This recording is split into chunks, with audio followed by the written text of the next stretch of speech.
सिंधुदुर्गात प्रथमच बायपास शस्त्रक्रिया, हृदयरोग निदान आणि उपचार एकाच ठिकाणी। बायपास शस्त्रक्रिया, एंजिओग्राफी, एंजिओप्लास्टी, हृदयाची सोनोग्राफी, ट्रेडमिल चाचणी, हृदयविकार तपासणी अशा अत्याधुनिक सुविधा। MJPJAY योजनेअंतर्गत बायपास आणि एंजिओप्लास्टी अगदी मोफत। आवश्यक कागदपत्रे, ओळखपत्र, मतदान card, Aadhaar card, ration card, bank passbook, mobile number, cashless सेवा उपलब्ध। Super speciality lifetime hospital, Padve, Kasal Malvan मार्गालगत, तालुका कुडाळ, जिल्हा सिंधुदुर्ग। वेंगुर्ला इथं घेण्यात आलेल्या पहिल्या अखिल भारतीय दशावतारी नाट्य संमेलनात लंगार नृत्य स्पर्धा पार पडली। यात हर्षदा संदीप गावकर आणि मित्तल दीपक सावंत या दोन मुलींनी अप्रतिम लंगार नृत्य सादर करत उपस्थितांची मन जिंकले। पाहूया।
दोन्ही विद्यार्थी आहे रंगमंचावर थांबा।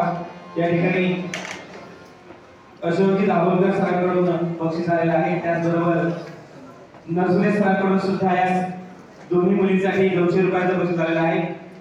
त्याचबरोबर या ठिकाणी सन्माननीय कुबल सर यांच्याकडून 500 रुपयाचं बक्षीस आलेलं आहे। गव्हर्नमेंट सर यांच्याकडून 100 रुपयाचं बक्षीस आलेलं आहे। दत्तप्रसाद शेणे यांच्याकडून 200 रुपयाचं बक्षीस आलेलं आहे। त्याचबरोबर या ठिकाणी सुहास मालक मामा मालक यांच्याकडून 200 रुपयाचं बक्षीस आलेलं आहे।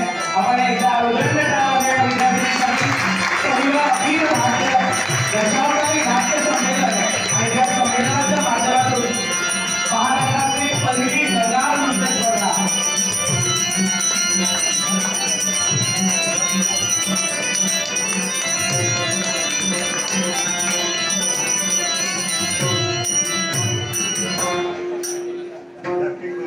हॅलो, धन्यवाद। वादळ मित्रांना विनंती आहे की आपण आमचे दिवसभरातले सर्व अपडेट्स, ताज्या घडामोडी आणि थेट लाईव्ह पाहण्यासाठी सबस्क्राइब करा, लाईक करा कोकणचं नंबर 1 महा चॅनल कोकण 7 लाईव्हचं YouTube चॅनल।